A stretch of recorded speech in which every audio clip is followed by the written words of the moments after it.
and gentlemen, a very good morning and welcome to the last day in one of the biggest startup event in Asia for Startup Thailand 2018. Welcome everyone. My name is Pinrat and I'm very delighted to be at this stage with you all day today.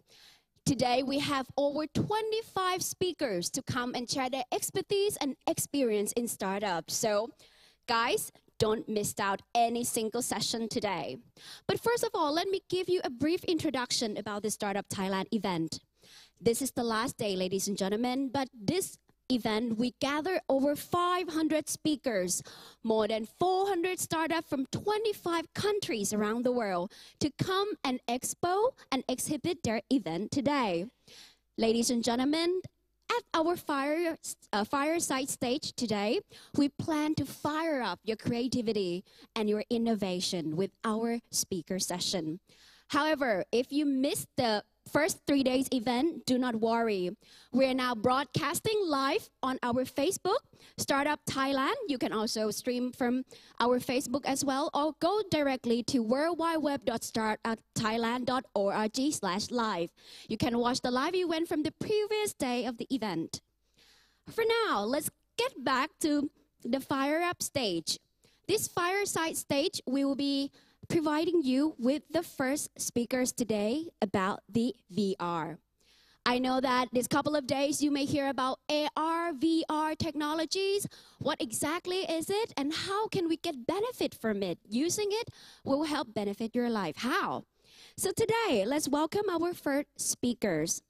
Today, the theme is under 35. So we will be hearing about what does it take to become a successful entrepreneur in a young age.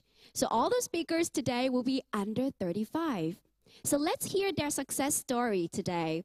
With our first speaker from Lumiere VR. She's the co-founder of the distribution platform for VR content. Ladies and gentlemen, without any further ado, please welcome Jenny Guo.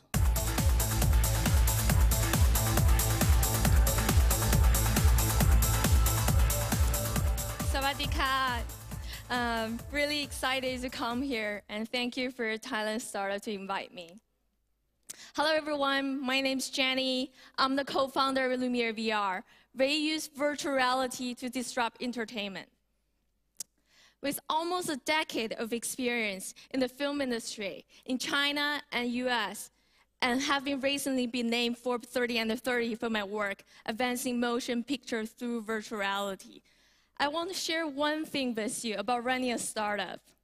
It's bloody hard, and don't do it if you don't have to. So there's only two status quo when you run a startup. It will be you feel like you're a freaking genius, or the next moment you feel you spend all your money, all your time, all the kinds of resources, all your job, you gave up your jobs to dedicate in something that's not gonna work. So you kind of feel like you're back and forth from heaven to hell. But if you're still determined to run startup, I have some really good advice for you before you even start your business. It's very simple. I call it 5 W's. It's basically 5 questions. And it's really gonna really help you to define your company DNA. It's what, why, who, when, and where. And the most important factor among these 5 questions is why. I'll explain in details. You will start off with some sort of a big idea you think you're gonna have, or some small ideas, such as running a yogurt shop. Don't worry too much about ideas. Ideas are very crucial when you start off. It might be a personal problem you have, might be a family problem, or a social cause you're really passionate about. But at the end of the day, what matters are some other factors. Your ideas are always going to pivot at some point. So don't stuck with and stubborn with what you originally come up with. So at Lumiere VR, we first start off as making content. But later on, we pivot to become a distribution platform for virtual reality content, because more studios and artists need channels, need eyeballs to help them to distribute the content and to monetize. So we are the box office for VR content. We build location-based micro theaters. And we are a B2B2C business model. We target high foot traffic locations such as aquariums, zoos, museums. And we attract more than 186 million visitors every year to come to see VR. And next question you should ask yourself is why? For most of the time, it sounds like a very simple question because you will say, I'm passionate about food business. I want to get in the food industry. I want to get into fashion industry. But ask more, ask deeply why you want to run this business. Sometimes it's about your passion, which is great. But sometimes people care more about money. Will they get all of it? Or fame? Or you care more about experience? Or simply because of hype? Think about how many people get into blockchain because it's a hype. But really ask this question because this is where you're going to stay in the industry. This is totally depends on your passion or money or what's your drive. Because at the end of the day, when your business is not working, are you going to stay in the industry or are you going to leave? And that's going to make you make that decision. So I'm going to share a little bit about how I start my business. I was an art dealer before I get into virtual reality. I was in San Francisco studying at Draper University, which is run by this crazy venture capitalist who invest in Baidu, Tesla, Skype, called Tim Draper. Tim Draper, because he's a billionaire, so he educated his student to think big. And I didn't know how to think big. I want to solve a problem, everyday problem, until I get the chance to visit Tesla. And that was a mind-blowing day for me, because I literally see robots communicating with each other and working together. I was like, why someone can think so big and run something for the future? And that's great. So I sleep on it. I gave up what I was doing back then and get into VR. As you can see here, the picture on the left side is when motion picture was first introduced. It's a train arriving at a station. And all the audiences were freaking out because it's the first time they see something's moving and they thought the train gonna hit them. So I want to be the pioneer. I want to use a new technology to disrupt entertainment. So this is why I'm passionate about VR, because I feel words are limited. Then we have film, you have a sneak peek of the world. But for virtual reality, you can finally be in that world. How amazing is that? The next question you should ask is who? This is also an important factor to determine if your business is going to fail or become successful. Even your venture backable company, a team usually is the most important thing. Ask yourself who you are. Sometimes we don't really know who we are because what type of personality you have. Are you more outgoing or are you introvert? Are you good at sales or you're good at more at hacking things? Understand your personality and skill set. And most importantly, your vision. Do you see your company going to become a 10x company? Do you see your company going to survive in the next 10 years? Or you want an exit in the next 2-3 years? It's completely different. When you have your co-founder, when you find your team members, talk to them about their visions. Because sometimes your co-founder might want to cash out within 3 years, and you don't. And you're going to have problems with that. Talk early about these problems. See if your skill set is complementary. I can talk a little bit about my team.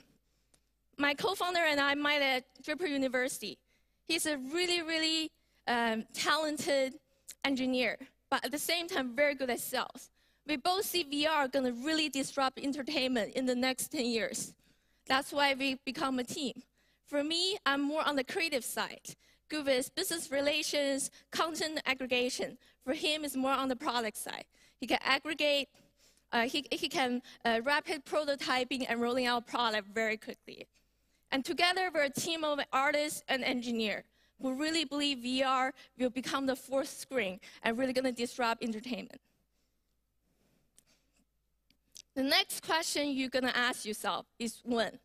This question, to be honest, I wasn't thinking about it much because back then in 2015, I started my virtual reality company. And I thought, I'm passionate about it, I'm just gonna run it. I forgot thinking about the timing.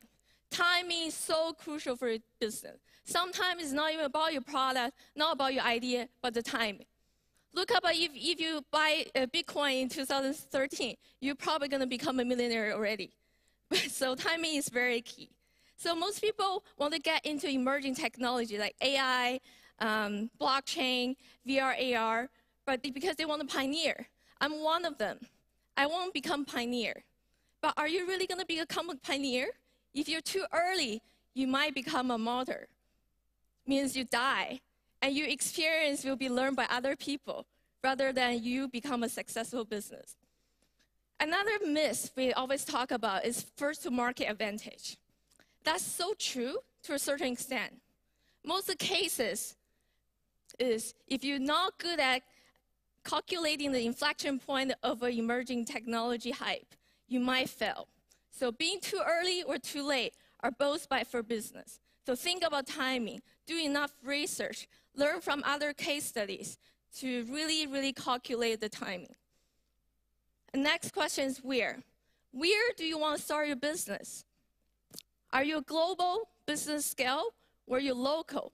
You might start your business here and just around your neighborhood, where you want to go all over you want to go to the US to run your business. Really understand where you market. Another thing about where is find where your clients are. This is always something really, really hard for startup because we will have these amazing ideas what we want to do. But at the end of the day, you have no client. Let's take VR, for example. Virtual reality is in the emerging market. And it's a big market. But right now, nobody is really buying the headsets. So where is your market? So finding that market, the niche market, and really target that well, and you can survive. So Lumiere VR, we have two types of business model because we focus on United States and China.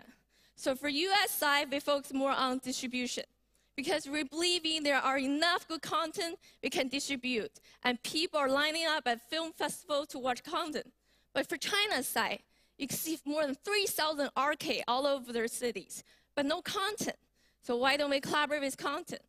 Because virtual reality is a global market, and China is going to be huge. So you want to be early in both markets. So we are expert at VR market fit, means we target high foot traffic locations, and we build location-based distribution channels, such as at museums, zoos, and aquariums. And also, for China's side, we work with the largest platforms, such as iQIYI, to distribute content, to help them to make more content, because we collaborate with Hollywood, and we co-financing and co-producing content. Like lately, we just launched our new Victoria's Secret piece in VR with iQIYI, the Chinese Netflix. Another thing I really want to touch on is how.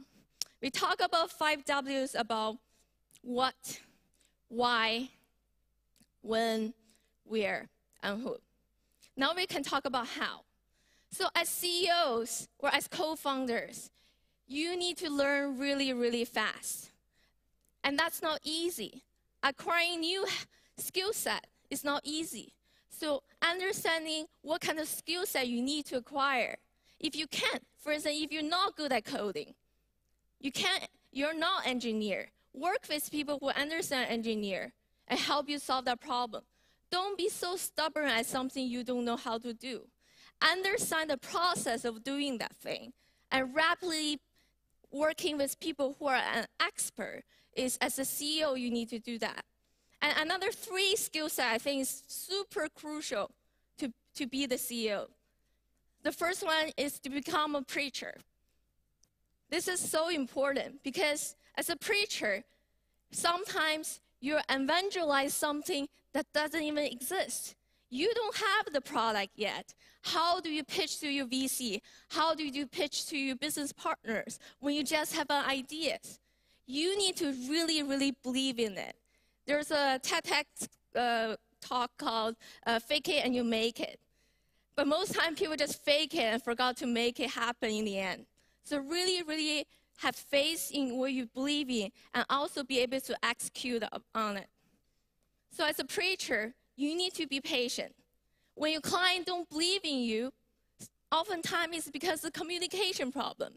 You don't know what their need. You don't know what their pain point is, and you're selling them your vision. And that's a huge mistake we often make as entrepreneurs. So please think about how to preach to people with your ideas and product. The second skill set you need to have is sales. Any good CEOs need to be a great salesperson. You should start practicing selling anything. When I was younger in elementary school, I was selling ants to my classmates because they couldn't pay attention in class. And later on, I started selling chocolate in high school. Always learn how to do sales. It's really going to help you, especially as an early stage startup. We don't really have that much money to hire a sales team. Be able to understand how sales work. Be convincing. Be able to understand the pain point and the demand of your client. Really going to help you later on when you hire a sales team. The next one is become a negotiator. This is something extremely hard, especially if you don't really understand how to negotiate. It's not just about telling your client what you want, what service you can provide, what they want, and how can you fulfill their need. It's more about creating more values. It's more about understanding your goal, what you can get from a negotiation. And also, negotiation can apply to your client, but also can apply to your employees. Oftentimes, we have problems with the team because we don't understand what your employees need. And that becomes an issue later on. Everyone is so different. Be able to negotiate with them. Be able to understand where the other person coming from. People is the key in any sort of negotiation. Two factors, your goal and the person you're negotiating with. It can be your client or employee. So thank you, everyone. I hope some of my experience and my advice will help you before you running your startup. Thank you. Thank you very much, Ms. Guo, for your valuable advice. Thank you for preparing us for this startup. Ladies and gentlemen, with the trend of the elder care emerging